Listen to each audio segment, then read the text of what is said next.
Oke, Assalamualaikum warahmatullahi wabarakatuh. Halo Kakak Ina. Waalaikumsalam warahmatullahi wabarakatuh. Halo Suaranya Opi. boleh kencang kan Kak? Kurang kenceng ya? Kurang kencang. Kita cek sound Oh, dulu. Oke. Eh, cek cek cek. Sudah. oke, sebelumnya kita perkenalkan diri dulu ya.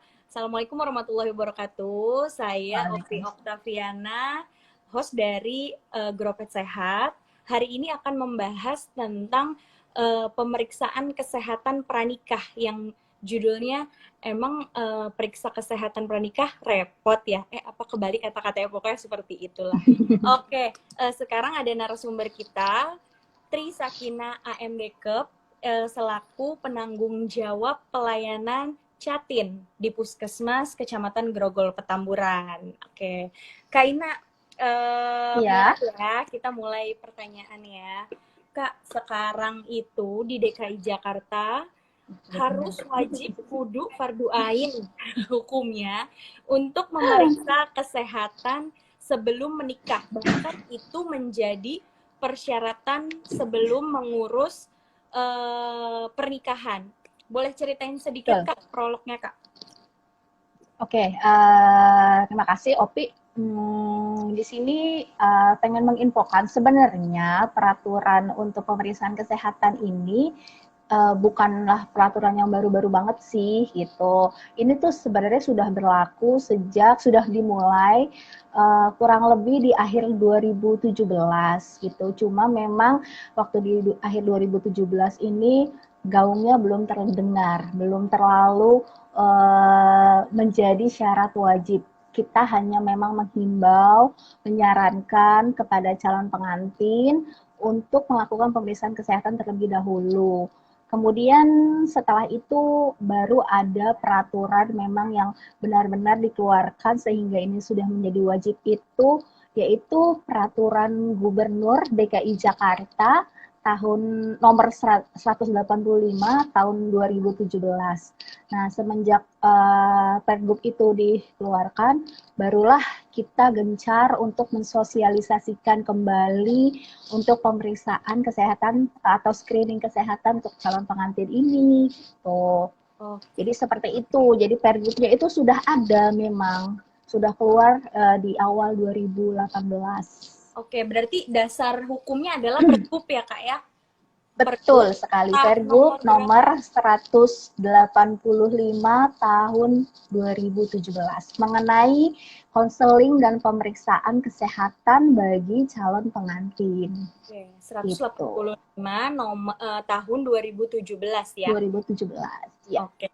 Eh, tujuan dari pemeriksaan kesehatan sebelum menikah apa Kak? Banyak ya. Kita memang untuk screening pranikah ini kita berharap ini sebenarnya tidak hanya dijadikan sebagai kelengkapan administratif gitu karena merasa ini sekarang harus wajib punya sertifikat lalu hanya menjadikan ini sebagai kepentingan administratif itu sebenarnya kita tidak menginginkan itu. Tetapi lebih penting dari itu banyak sekali untuk manfaat dari screening pranikah ini. Salah satunya memang kita pengen mencoba atau kita pengen menggaungkan tentang kesehatan reproduksi gitu. Jadi dalam screening kesehatan ini kita tidak hanya melakukan pemeriksaan kesehatan saja gitu, tapi kita juga ada konseling. Nah, konseling ini memang penting banget ya secara pengetahuan ilmu Kespro itu atau kesehatan reproduksi ini memang mungkin banyak orang yang agak kurang mendapatkan. Nah, untuk calon pengantin di sini dalam screening pranikah ada paket ada konseling yang wajib diberikan dan wajib diterima oleh calon pengantin. Jadi kita pengen memberikan info seputar kesehatan reproduksi kepada calon pengantin. Terus kita juga punya tujuan. Kan ceritanya nih kan orang kalau mau nikah itu pasti tujuan salah satu tujuan kedepannya juga mereka pengen hamil dong, pengen punya keturunan. Ya. Betul. Jadi kita berharap dari screening pranikah ini kita juga mengupayakan mempersiapkan calon pengantin ini menghadapi kehamilan. Yang kita harapkan juga adalah kehamilan yang sehat nantinya gitu. Ya, terus udah gitu kita juga ada tujuan pemeriksaan status gizi. status gizi pasien itu, calon pengantin itu akan diperiksakan karena memang nanti ada pemeriksaan fisik. Kemudian yang terakhir itu untuk melengkapi vaksinasi TD khususnya bagi calon pengantin perempuan karena memang vaksinasi ini untuk calon pengantin memang hanya diberikan untuk yang calon wanita saja, calon pengantin yang wanita saja. Gitu. Oke, berarti pemeriksaan antara calon pengantin wanita dan calon pengantin apa namanya pria itu berbeda ya kak ya. Bedanya Cuma ada sedikit. Ada cuma divaksinasi saja. vaksinasi Gitu. saja. Kalau Iya. untuk kayak pemeriksaan darahnya apa aja yang diperiksa itu sama, semua sama. Sama semuanya. Sama. Jadi untuk paket pemeriksaannya kita stepnya kan pertama ada pemeriksaan fisik ya. Pemeriksaan fisik itu ada ukuran berat badan, tinggi badan, lingkar perut, itu untuk menentukan status gizi ya. Kemudian untuk pemeriksaan laboratorium itu sama bagi yang laki-laki maupun perempuan itu paket pemeriksaannya sama. Yang membedakan hanya vaksinasi saja. Kalau vaksinasi hanya khusus bagi calon pengantin perempuan. Kenapa perempuan harus mendapatkan vaksin itu? Ya, jadi untuk perempuan, vaksinasi yang kita berikan ini kan vaksinasi TD ya, tetanus, difteri. Nah, pada perempuan itu sebaiknya memang vaksinasi TD ini dilengkapi sampai dengan 5 kali. Nah, kenapa harus 5 kali? Karena untuk mendapatkan perlindungan yang jangka panjang, yaitu lebih dari 25 tahun. Nah, 5 kali ini bukan berarti harus disuntikin pas catin 5 kali ya, itu enggak gitu. Jadi status TD itu dimulai itu dari perhitungannya dari waktu kita sekolah SD gitu. Jadi ingat nggak kita waktu sekolah SD pernah ada pemberian imunisasi di sekolah gitu. Kemudian selanjutnya itu yang dilanjutkannya itu ya biasanya memang pada saat pranikah. Kemudian biasanya juga imunisasi vaksinasi TD ini dilengkapi juga biasa pada wanita itu pada saat kehamilan gitu. Jadi sampai dengan 5 kali itu bisa dilengkapi saat pranikah dan bisa dilengkapi juga pada saat kehamilan. Oke, berarti gitu, kumulatif tidak dalam satu waktu ya kak ya? Iya, betul. Oke, terus? Ada jadwalnya. Kemudian nanti pada saat pranikah pun kita ada screening terlebih dahulu. Jadi kita tanyakan riwayatnya. Jadi setiap calon pengantin itu pasti mungkin berbeda-beda status imunisasi TD-nya. Ada yang mungkin baru mulai dari TD1, tapi ada juga yang sudah sampai ke TD3 gitu. Jadi tiap pengantin perempuan itu akan berbeda-beda. Tergantung kita screening awalnya dulu. Kemudian nanti kita pun akan ada status, ada kartu vaksinasi TD karena memang ini harus dilengkapi sampai dengan 5 kali. Jadi si perempuan ini bisa pegang kartu dan bisa ingat, oh saya harus balik nih jaraknya sekian bulan atau sekian tahun lagi gitu untuk melengkapi sampai dengan nanti 5 kali gitu. Oke, berarti Kak, coba nih kita runutin dulu. Langkah apa yang pertama kali harus kita persiapkan untuk periksa kesehatan pranikah? Pertama kali banget. Ya. Siapin diri. Siapin diri, siapin niat. Siapin niat. Oke, ya jadi persiapannya itu ya memang pasti dimulainya dari ketika kita sudah menginginkan, sudah tahu atau waktu kita menentukan tanggal pernikahan, memang sebaiknya pemeriksaan kesehatan ini juga tidak dilakukan terlalu mepet banget gitu. Misalnya udah mau seminggu lagi nikah baru periksa kesehatan, itu juga jangan gitu ya. Terus kemudian terlalu jauh pun jangan gitu. Jadi minimal ada waktu yang paling tepat itu maksimal banget adalah 3 bulan deh gitu. Boleh 3 bulan sebelum pernikahan. Ya itu sudah boleh melakukan screening kesehatan gitu. Jadi nanti mendaftarkan diri di ya kalau kita di Gropet tentu saja di puskesmas masing-masing ya sesuai dengan alamat KTP itu periksakan diri, mendaftarkan, kemudian nanti ya seterusnya tinggal mengikuti proses yang berlaku di puskesmas tersebut. Kalau di kita cukup simpel kok. Dan kalau di Puskesmas Kecamatan Grogol Petamburan, semua prosesnya sampai dengan kita mengeluarkan sertifikat itu akan berlangsung dalam hari yang sama gitu. Oke. Jadi calon pengantin nggak perlu sampai bolak-balik 2 kali periksa, kemudian nanti ngambil hasil, terus kemudian harus sampai keluar sertifikat. Itu kita akan selesaikan itu dalam 1 hari yang sama. Prosesnya 1 hari yang sama. Bawa identitasnya, KTP-nya harus sesuai dengan alamat KTP ya Kak ya. Betul. Nah, Jadi kalau misalkan domisili gimana Kak? boleh. Jadi gini, untuk kelengkapan identitas yang harus dibawa itu cukup dengan KTP, sama sekarang wajib ya harus pakai surat pengantar dari Pak RT dan Pak RW. Oke. Gitu. Atau dari Pak RT-nya juga nggak apa-apa sih. Misalnya baru Pak RT-nya dulu, Pak RW-nya belum, itu juga nggak masalah. Tapi sebaiknya memang, karena memang di alur pergubnya itu sudah tertulis jelas bahwa proses pengurusan itu awalnya dari Pak RT dan Pak RW dengan membawa pengantar gitu. Pengantarnya apakah harus khusus yang buat puskesmas? Enggak gitu. Jadi pengantar untuk mengurus pernikahan itu kan sudah ada sejak dulu. Sebelum ada pemeriksaan pun pengantar RT dan RW itu sudah pasti ada gitu untuk ke kelurahan. Nah, boleh bawa dengan yang akan sama diberikan ke kelurahan juga boleh gitu. Kita hanya minta ditunjukkan kok gitu. Atau di fotokopi juga boleh untuk puskesmas. Jadi nggak harus pengantar yang benar-benar khusus tertulis untuk mengurus surat sehat gitu. Itu nggak perlu. Bunyinya apapun, yang penting kita tahu bahwa memang calon pengantin ini mau untuk mengurus persyaratan untuk pernikahan. Persyaratan untuk menikah. Artinya pengantar dari RT ini bukan lembar khusus yang emang ada di RT, tapi memang perangkat RT dan RW itu sudah punya form yang memang itu berfungsi untuk mengurus surat apapun. Iya, betul. Ya. Cuma nanti ditulis aja keterangannya memang untuk mengurus persyaratan pernikahan gitu ya Kak ya? Iya, bahasa awamnya gitu, nggak perlu yang khusus benar untuk puskesmas atau untuk mengurus surat sehat, itu nggak perlu sih gitu. Karena masih banyak yang kayak gitu ya Kak ya? Iya benar, jadi katanya saya udah minta nih nanti buat ke kelurahan, katanya gitu. Berarti harus minta lagi dong. Waktu itu pernah sampai ada yang bilang, Pak RT-nya nggak mau ngeluarin lagi kalau kenapa harus ngeluarin 2? Enggak, jadi boleh 1 aja gitu. Yang memang sudah dikeluarkan dari Pak RT-nya itu, itulah yang dibawa gitu. Karena kan sebelum ke kelurahan juga memang harus punya sertifikat layak kawin dulu gitu, sebagai syarat kelengkapannya. Iya, karena mungkin mispersepsi juga di lapangan ya Kak ya. Jadi ntar dengernya dari kata si tetangga yang ini, kata temen yang ini, atau lihat dari internet gitu ya.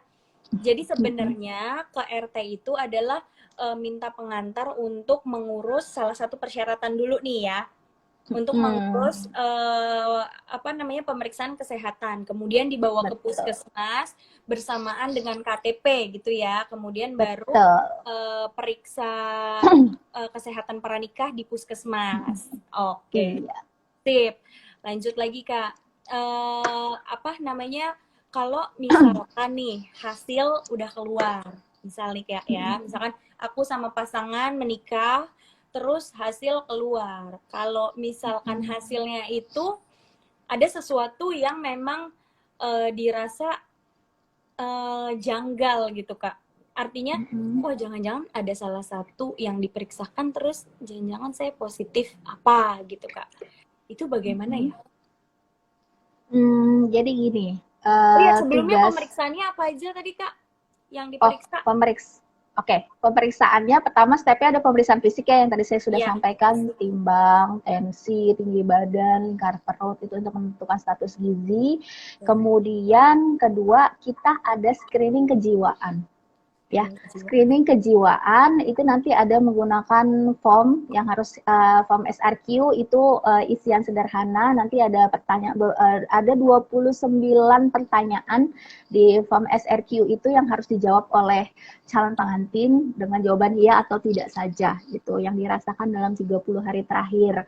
Kemudian setelah pengisian screening kejiwaan, barulah kita ada tahapan konseling. konseling kesehatan reproduksi. Jadi di situ nanti kita akan berikan bekal pengetahuan seputar kesehatan reproduksi. Jadi kesehatan reproduksi ini yang kita sampaikan memang agak banyak dan bermacam-macam ya. Jadi karena kan Kes Pro itu memang cakupannya luas ya. Jadi ada tentang kehamilan, tentang kontrasepsi, tentang ASI, tentang penyakit menular gitu. Kemudian barulah setelah pasien mendapatkan konseling dari kami, barulah kita mengirimkan pasien itu ke laboratorium untuk pemeriksaan darah. Nah, pemeriksaan darahnya itu nanti yang kita lakukan ada 6 item pemeriksaan darah. Gitu. Yang pertama kita ada pemeriksaan darah lengkap. Buat apa sih pemeriksaan darah lengkap? Itu yang pertama nomor 1 kita mau mengetahui status anemia gitu dari darah lengkap itu. Kemudian dari darah lengkap itu kita juga bisa ada screening sederhana. Screening sederhana ya, tidak langsung untuk membuat diagnosa, untuk screening sederhana untuk talasemia. Gitu. Kemudian yang kedua kita ada pemeriksaan golongan darah beserta resus. Karena banyaknya memang mungkin ya memang udah besar, jadi banyak yang saya udah tahu nih golongan darah saya, tapi begitu saya tanya resusnya tahu nggak pada paham atau nggak tahu gitu kan. Jadi pemeriksaan golongan darah beserta resus kita lakukan, kemudian kita ada pemeriksaan juga gula darah sewaktu, sama kita ada 3 screening penyakit menular. Penyakit menularnya apa aja yang kita periksakan, yaitu kita ada HIV, ada sifilis, ada hepatitis B. Gitu. Jadi itu paket pemeriksaannya ada 6 item. Ada 6 item. Hasilnya keluar hari itu juga ya Kak ya? Hari itu juga. Gitu. Biasanya di Puskesmas Grogol Petamburan itu bisa paling cepat mengerjakan bisa sampai 2 jam. Bisa sampai 2 jam kurang lebih. Jadi paling cepat kurang lebih 2 jam. Oke, jadi memang nggak makan waktu, asal datangnya lebih pagi supaya betul kita menyelesaikan hari itu ya. Betul. Oke, balik lagi ke pertanyaan aku yang sebelumnya tadi. Kalau hasilnya keluar, apakah langsung diberikan kepada si pasangan supaya sama-sama lihat, oh nih calon pasangan gue ada penyakit ini dong, calon pasangan aku ada penyakit ini dong, kayak gitu misalkan. Itu gimana Kak? Kayak gitu nggak? Untuk hasil pemeriksaan, hasil laboratorium itu kita menjaga privasi. Jadi untuk pembukaan hasil itu kita akan sendiri-sendiri Opi gitu. Jadi walaupun datang berdua itu kita akan sendiri-sendiri, karena memang kenapa harus sendiri-sendiri ya, karena pertama memang itu kan hasil laboratorium, hasil pemeriksaan sehat itu sebenarnya sifatnya privasi. Kemudian ditambah lagi karena kita ada 3 screening penyakit menular itu tadi gitu. Jadi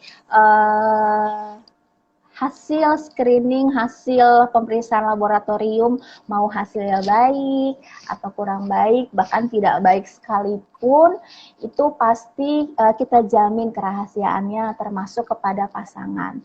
Tapi pasti nanti ketika ada hasil yang kurang baik, misalnya gitu, tetap kita himbau atau kita anjurkan pasangan untuk membuka status kepada pasangan. Itu pun harus dengan seizin yang bersangkutan nantinya. Itu tapi tidak yang mungkin pasangannya ya, bukan dari petugas ya, tergantung. Nanti kalau misalnya pasiennya minta, oh saya rasanya nggak mampu Bu, misalnya untuk memberitahu ini sama pasangan saya butuh bantuan, itu bisa. Atau dia juga yakin mau sendiri, nggak apa-apa, saya aja sendiri, itu silahkan. Gitu. Jadi tergantung nanti bagaimana kita berdiskusi dengan yang bersangkutan mengenai hasil pemeriksaan seperti itu. Misal pasangan kita ternyata, atau kita lah ya, nggak usah pasangan kita ternyata ada hasil yang memang tidak diharapkan, itu apakah tetap mendapatkan si sertifikat layak nikah atau harus ada prosedur atau step-step yang dilakukan untuk mendapatkan sertifikat tadi? Ya, salah satu tujuan juga untuk screening pranikah ini kan karena kita memang ada screening penyakit menular, tentu saja ketika kita temukan, gitu, ini kan namanya deteksi dini ya, ketika ketika kita menemukan kasus, katakanlah itu terjadi di 3 penyakit menular ini gitu. Tentu saja pasti harus ada tata laksana yang harus kita lakukan. Jadi selain penemuan kasus, kita juga harus ada tata laksana dalam penyakit menular yang kita temukan gitu. Nah, apakah kalau misalnya pasien hasilnya nggak bagus, jadi nggak boleh nikah dong Bu, atau saya jadi nggak dapet dong sertifikatnya gitu kan? Oh enggak gitu. Jadi sertifikat layak nikah itu tetap menjadi hak setiap calon pengantin yang sudah melakukan pemeriksaan gitu. Jadi tanpa melihat hasil yang tadi saya bilang baik maupun baik, hasilnya baik, kurang baik atau tidak baik sekalipun, sertifikat tetap akan diberikan. Namun memang pasien itu harus melakukan katakanlah kalau misalnya dia butuh pengobatan atau terapi, memang sebaiknya itu harus dilakukan. Karena ya ujungnya balik lagi untuk mereka juga gitu kan. Dan untuk melindungi pasangannya juga, ya untuk juga nanti ke depannya untuk keturunan yang akan dilahirkan gitu. Jadi kita tidak pernah menunda-nunda atau tidak memberikan sertifikat, sejauh ini kita tidak pernah seperti itu. Gitu. Jadi apapun hasilnya, sertifikat itu sudah menjadi hak bagi calon pengantin. Iya, nanti berarti tinggal gimana ke lapang dadaan si calon pasangan tadi menerima ya Kak ya. Iya, kalau mau buka status ya. Iya, balik lagi itulah yang namanya harus keterbukaan. Tapi semoga sih kita selalu mendoakan hasil yang terbaik. Karena Iya. tujuan dari pemeriksaan kesehatan ini ya untuk nantinya menghasilkan generasi-generasi yang berkualitas, bukan begitu Kak? Oke. Betul sekali. Ya, Sekarang anak yang sehat memang harus dilahirkan juga dari orang tua yang sehat juga kan. luar biasa. Makanya dari itu peran puskesmas harus menggandeng semua individu untuk mendapatkan itu ya Kak ya. Luar biasa puskesmas. Iya. Oke. Sekarang ini kan masuk ke era pandemi COVID-19. Terus mungkin jadi banyak nih yang terhalang, tertunda. Mudah-mudahan tidak tercancel ya. Gara-gara jadi harus rumit kan, jadi harus ngurus pemeriksaannya atau KUA-nya nggak bisa masuk antrian banyak segala macam. Oke, nah puskesmas untuk pelayanan Catin ini dalam masa pandemi, bagaimana Kak? Apakah ada inovasi atau ada yang memudahkan untuk masyarakat dalam melakukan pemeriksaan kesehatan calon mempelai? Ya, kalau ngomongin pandemi pasti banyak ya. Kalau dengar cerita-cerita dari calon pengantin yang periksa, saya harusnya nikahnya kemarin bulan Maret gitu. Tapi karena pandemi terpaksa tertunda gitu kan. Terus dipikir-pikir lagi kok nggak selesai-selesai gitu pandeminya, akhirnya memutuskan untuk menikah. Ya pasti. Dan untuk layanan kita pun, kita mau tidak mau memang harus ada perubahan dalam pandemi ini. Karena kenapa? Pelayanan screening Catin ini kan merupakan sebenarnya kunjungan sehat ya. Kunjungan sehat. Kemudian sebenarnya kan memang orang yang sehat sebaiknya tidak mendatangi fasilitas-fasilitas kesehatan. Ya, kalau itu urusannya tidak urgent atau tidak mendesak gitu kan ya.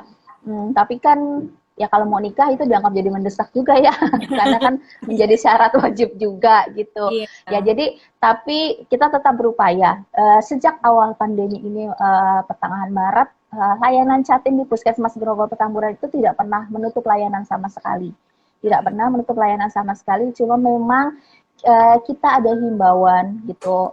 Kita ada himbauan untuk membatasi kunjungan sehat kan ya. Jadi terpaksa untuk layanan Catin ini pun kita berubah gitu. Kita memang ada pembatasan kuota setiap harinya yang memang itu harus kami lakukan demi yang menjaga jarak gitu. Karena Catin ini banyak sekali, apalagi sudah sehabis Lebaran Idul Fitri, itu banyak banget Jadi kalau kita tidak batasi, kita khawatir nanti akan ada penumpukan pasien gitu, kemudian tidak ada jaga jarak. Jadi kita membuat aturan memang untuk pelayanan screening calon pengantin ini setiap harinya dengan kuota yang terbatas. Dan untuk salah satunya juga upaya untuk supaya petugas dengan pasien kontaknya tidak terlalu lama gitu, kemudian tidak terlalu kontak sering, kita punya sedikit perubahan untuk sistem pendaftaran. Gitu. Oke. Jadi untuk pendaftaran calon pengantin sekarang di Puskesmas Grogol Petamburan kita sudah mempunyai link pendaftaran online, gitu yang semua calon pengantin bisa langsung mengaksesnya ke situ jika memang ingin melakukan pendaftaran. Jadi sebelum pelayanan harus ada perjanjian terlebih dahulu dengan pendaftaran online tersebut. Gitu. Jadi nanti Catin bisa mengakses itu, melihat tiap hari itu di situ akan tertera kuota yang tersisa berapa, dan tujuannya juga sebenarnya bisa untuk mengatur sih biar Catinnya ini kira-kira saya mau cutinya enaknya di mana ya gitu, buat ngurus ini semua biar nggak cuti berkali-kali atau nggak balik berkali-kali gitu. Takutnya kalau langsung datang kan nanti ternyata kuotanya sudah tutup, padahal udah terlanjur izin kerja misalnya gitu. Jadi ya mudah-mudahan dengan pendaftaran online ini kita harapkan Catin bisa lebih fleksibel memilih waktunya gitu sesuai dengan kuota yang masih tersedia gitu. Jadi nggak perlu bolak-balik. Itu dia sudah punya tanggal pasti untuk datang, tinggal pelayanan seperti itu. Tadi link pendaftarannya apa Kak? Oke, untuk link pendaftaran calon pengantin di Puskesmas Grogol Petamburan bisa diakses di bit.ly/pendaftaran Catin. Oke, aku komen di post ya tadi ya. Boleh. bit.ly/pendaftaran Catin. Kecil semua hurufnya. Oke, kecil semua. Bisa Tanpa nanti spasi. dibuka di situ. Kita yang pertama kali harus dilakukan adalah booking tanggal. Iya. Iya. Sebelum booking tanggal ada. Jadi dalam link pendaftaran online tersebut kita juga menyediakan materi Cash Pro online. Gitu. Jadi kita harapkan si calon pengantin ini melihat materi online itu. Jadi mereka sudah punya gambaran nih materi online tersebut. Dia nanti kalau dari yang dia sudah tonton itu, kemudian ada yang ingin ditanyakan, kurang paham, jadi pas pertemuan tatap muka itu boleh menanyakan apapun seputar materi kesehatan reproduksi yang sudah kita sediakan di link tersebut. Jadi awalnya itu kita harapkan semua menonton materi dulu, menonton materi Cash Pro tersebut, kemudian baru lanjut pendaftaran. Berarti gitu. Yang pertama harus dilakukan adalah nonton dulu nih materi edukasi tentang kesehatan reproduksi di link di channel YouTube PKC spasi Grogol spasi Petamburan. Iya. Itu ada video edukasi tentang kesehatan reproduksi yang mana teman-teman kalau mau mendaftarkan diri untuk periksa kesehatan sebelum booking tanggal, tonton itu dulu, tonton videonya dulu. Nah, nanti mulai nih di videonya itu dipikirin, nih kira-kira materi yang ini saya agak bingung nih. Kira-kira materi yang ini agak kurang pas nih. Nanti boleh dicatat, pas nanti datang ke sini ketemu sama petugas kesehatannya, ditanyakan. Boleh gitu ya, Kak ya? Iya. Jadi tujuannya mempersingkat waktu pertemuan antara petugas sama si calon pengantin yang akan pengantin. Iya, jangan sampai nanti karena datang ke fasilitas kesehatan malah ikut jadi kenapa-kenapa kan, yang tadinya kenapa pulang dari sini nggak taunya dia batuk pilek, nanti malah jadi psikosomatis sendiri, padahal sebenarnya memang lagi nggak enak badan gitu. Nanti kita yang dianggapnya menyebarkan virus, padahal tujuannya adalah untuk meminimalisir penularan virus COVID-19 dan kontak ya Kak ya? Iya, dengan petugas. Terus gimana kalau udah buka linknya itu, pilih tanggal, kemudian? Ya, jadi buka link, kemudian dibaca dulu ya. Di situ ada kita penjelasan sejelas-jelasnya tentang aturan, kemudian tentang persyaratan yang harus dibawa seperti itu. Terus kalau ada kesulitan itu harus menghubungi kemana. Di link itu sudah tersedia semua. Kemudian menonton itu bisa juga langsung di link itu menonton materi yang tadi. Setelah menonton baru masuk ke pada pendaftaran. Nah, pendaftaran itu kita secara otomatis itu nanti akan terlihat kuota yang tersisa gitu. Jadi pasien itu tadi bisa memilih, oh ini kuotanya masih ada nih untuk saya pengen di tanggal ini, oh ternyata kuotanya masih ada gitu. Kalau oh saya pengen di tanggal ini tapi ternyata kuotanya sudah penuh, itu nanti akan ada keterangannya di setiap tanggal per harinya. Itu secara otomatis di sistem kami sudah terlihat di situ kuota yang tersedia di tanggal berapa. Kemudian setelah memilih tanggal baru memasukkan identitas gitu. Ada kolom-kolom identitas yang harus diisi gitu. Kemudian setelah itu mereka oke, sudah mereka akan ada keterangan sudah terdaftar. Kemudian langkah yang terakhir ini juga untuk mempersingkat supaya calon pengantin bisa lebih waktunya lebih pendek, tidak berada lama-lama di puskesmas.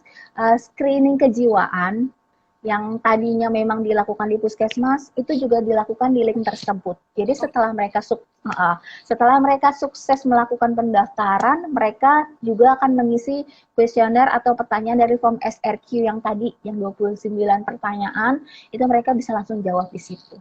Gitu. Oke, Jadi nanti sudah ada feel-feelnya, nanti tinggal sudah ada tinggal diisi ya atau tidak, ya atau tidak, ya atau tidak gitu. Nanti hasilnya itu yang hanya bisa melihat kami sebagai petugas gitu. Kemudian begitu tatap muka, nanti kalau dari hasil perlu dikonsulkan atau perlukan lebih lanjut, maka kita akan konsulkan. Tapi kalau hasilnya baik-baik saja, ya sudah. Jadi hasil itu nanti tetap yang bisa melihat hanya petugas saja. Petugas aja dan dijamin kerahasiaannya. Betul, semua data identitas dijamin kerahasiaannya.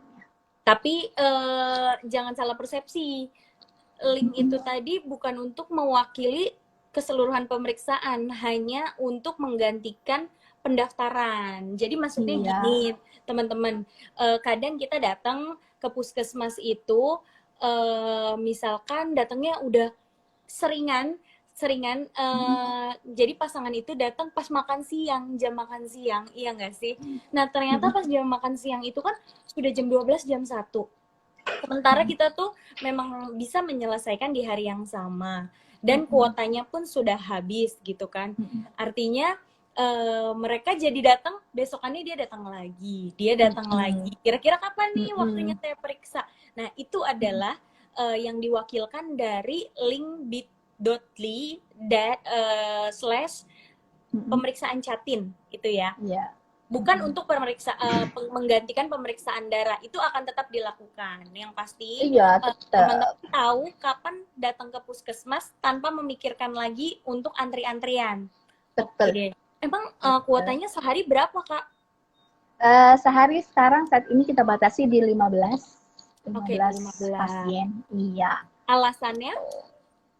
Alasannya itu yang maksimal bisa kita, memang karena pertama keterbatasan petugas juga ya gitu, karena kan semenjak COVID ini banyak tenaga yang harus terserap karena COVID. Kita ada ACF, kemudian kita ada pelayanan poli khusus ISPA ya yang untuk penanganan COVID ini gitu. Kemudian keterbatasan juga dari ruangan, supaya ya itu tadi intinya supaya tidak ada penumpukan pasien, supaya jaga jaraknya bisa lebih aman gitu. Iya, dan tujuannya juga selain itu adalah untuk tetap disiplin protokol kesehatan, karena memang physical distancing berarti ya Kak ya, kita harus physical distancing. Jadi memang jumlah pengunjung kita batasi gitu. Kunjungan sehatnya kan, ini masalah ini kunjungan sehat ya kalau itu. Iya, karena mereka sehat ya, bukan sakit ya Kak ya. Bukan sakit. Oke, berarti ketika sudah terdaftar di link tersebut, dia akan mendapatkan semacam apa Kak? Ada keterangannya, dan dia bisa dicek pendaftaran lagi. Jadi kalau misalnya ada yang khawatir nih, aduh bener nggak ya tadi yang udah data-data yang aku kirim tuh udah masuk atau belum gitu, bener nggak sih saya terbooking di situ atau tidak? Itu ada sitnya sendiri, ada kolomnya sendiri untuk cek pendaftaran. Jadi di cek pendaftaran itu kita bisa mencari sendiri, benar nggak sih pilihan tanggal kita itu sudah terbooking gitu, dengan memasukkan identitas kembali, kemudian nanti itu nanti akan terlihat kok gitu. Oh Oke, ternyata benar nih saya sudah terdaftar dan sudah berhasil pendaftarannya gitu. siap. Kak, apa Mm-hmm. namanya? Boleh dibacain Kak? Ini kebetulan di aku kayaknya lagi error, kolom komennya nggak bisa dibacain.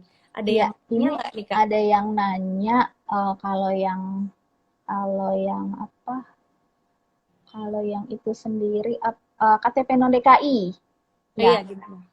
KTP non DKI. Oke, untuk KTP non DKI itu boleh melakukan pemeriksaan kesehatan-nya dimanapun. Jadi,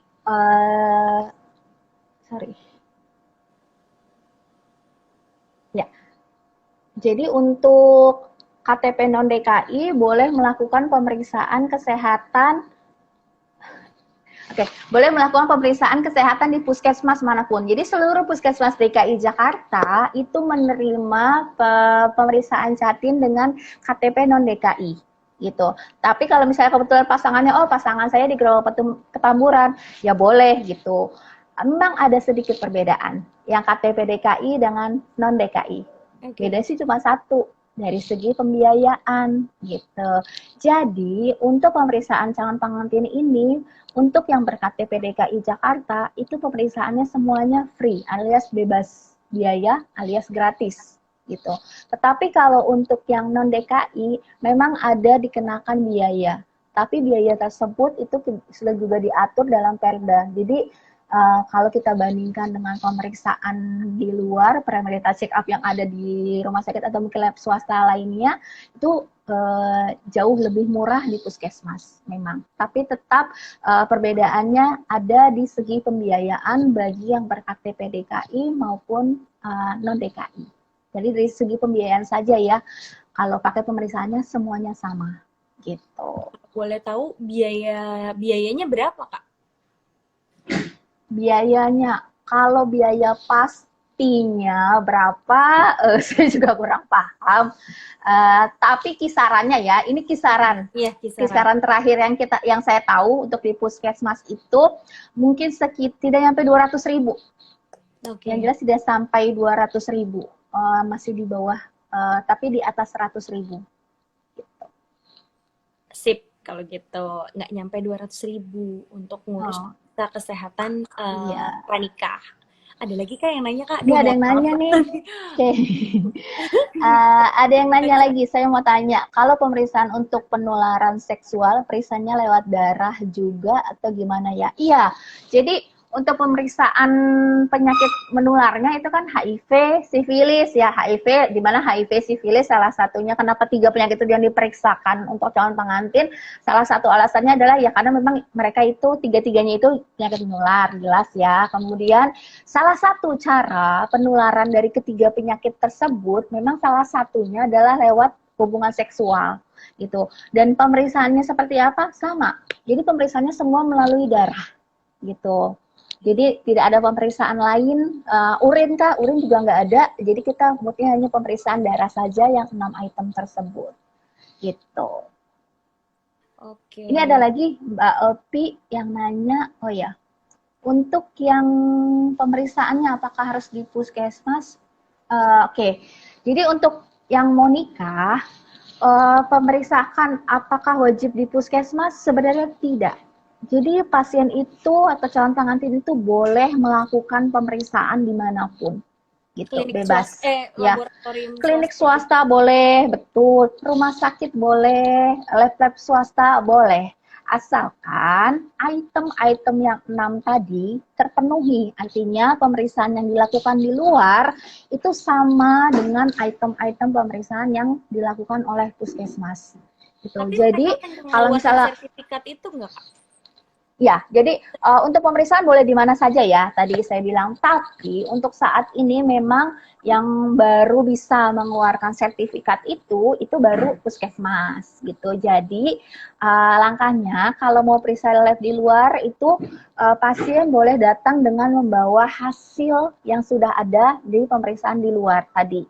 Jadi tinggal bawa hasil, kemudian ikuti alur seperti pendaftaran, sama ya, pemeriksaan fisik, kemudian pengisian form SRQ juga gitu, dan sama ikut konseling. Itu tetap. Jadi yang membedakan adalah kalau sudah punya cek lab di luar, ya dia nggak periksa darah lagi gitu. Jadi setelah mengikuti step-step itu, tetap kita keluarkan. Jadi yang penting item-item pemeriksaan darahnya sama dengan yang kita periksakan di puskesmas.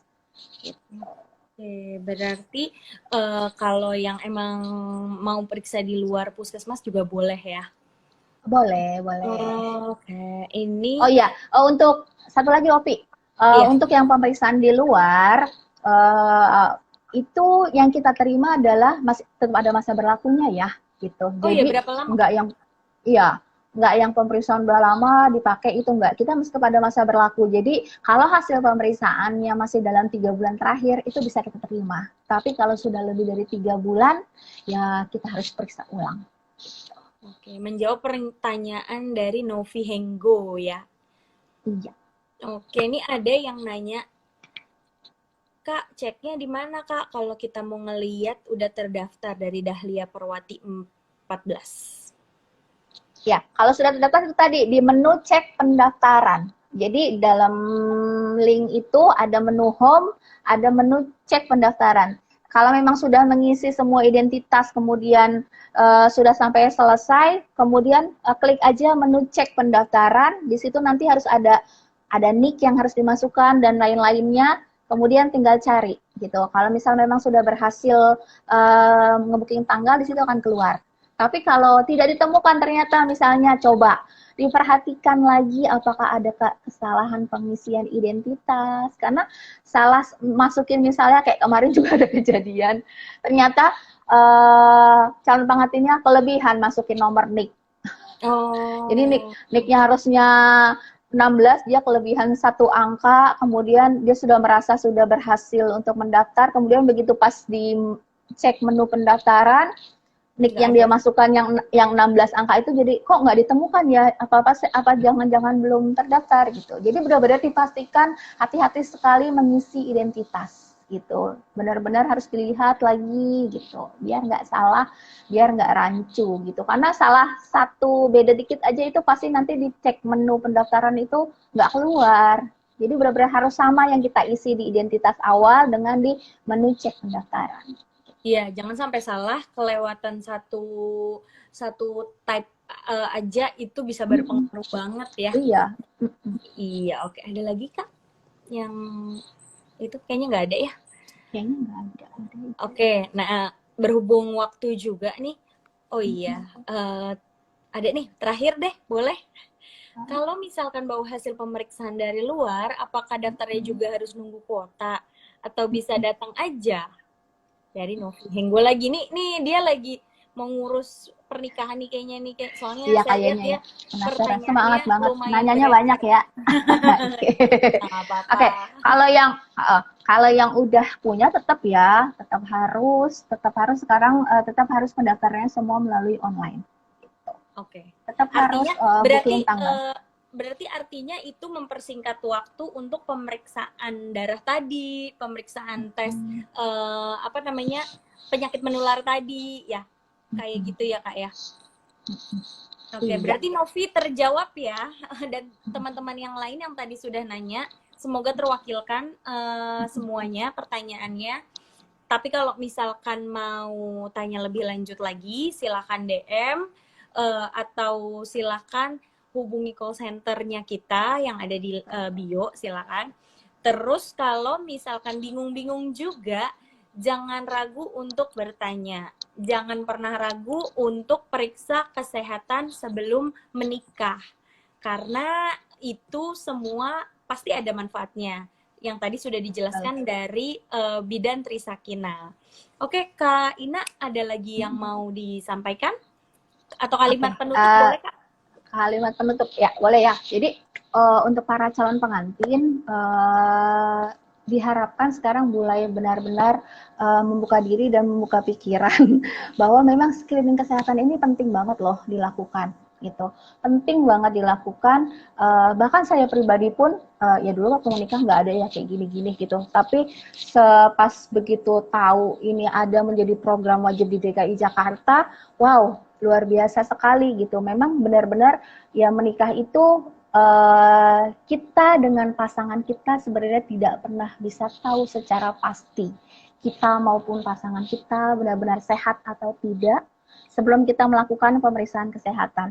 Jadi jika kita ingin bisa ke depannya melahirkan generasi yang sehat, yang baik, pemeriksaan kesehatan itu sangat penting dilakukan.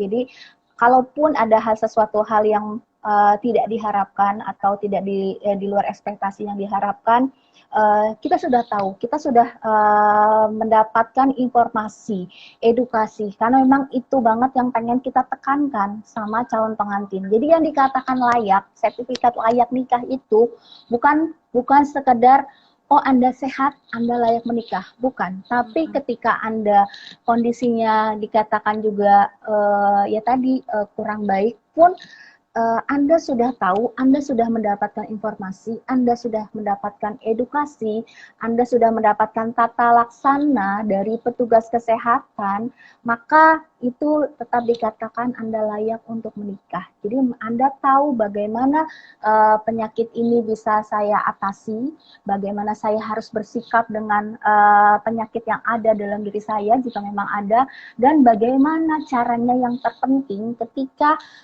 ada seseorang yang terinfeksi penyakit menular, gimana caranya supaya saya melindungi pasangan saya, supaya pasangan saya tidak tertular, sehingga nanti anak atau generasi yang akan dilahirkan pun bisa ikut terselamatkan, gitu. Terselamatkan, tidak tertular, terinfeksi virus yang sama dengan dirinya. Sebenarnya itu sih yang kita pengen tekanin. Terus jangan juga lagi berpikir ini cuma sekedar administratif. Ini hanya sekedar untuk melengkapi administrasi yang memang wajib dilakukan. Jangan. Jadi manfaat dari pemeriksaan screening kesehatan ini lebih dalam lagi, lebih luas lagi, yang benar-benar memang bisa dirasakan oleh calon pengantin. Gitu. Oke, Itu aja. gitu. Banyak ya sebenarnya. Saya jadi merinding. Karena dulu waktu saya nikah juga belum ada pemeriksaan itu. Iya ya, kita belum ada ya. Sama kayak Kak Ina. Kayaknya memang ini manfaat banget ya. Nggak masalah kalau mau pasangan-pasangan yang sudah menikah sebelum ada peraturan yang ini diperiksakan lagi, boleh nggak nih Kak? Masuknya bukan ke Policatin tapi. Iya sih, ya. Cuman sekedar screening aja ya. Dan tidak ada output kayak sertifikat gitu enggak ya, yang penting enggak ada. Oke, terima kasih Kak Ina, informasinya banyak banget. Tapi pasti teman-teman banyak banget juga yang masih mau ditanyain, masih galau, masih gundah gulana. Nih harus gimana? Silakan nonton lagi nanti video ini dan silakan ditanyain. Kalau ada yang mau ditanyain atau cari info silakan. Cukup sekian IG Live kita kali ini. Terima kasih Bidan Prisakina. Sama-sama. Gropet Sehat pamit. Wassalamualaikum warahmatullahi wabarakatuh. Waalaikumsalam. Terima kasih Opi. Terima kasih.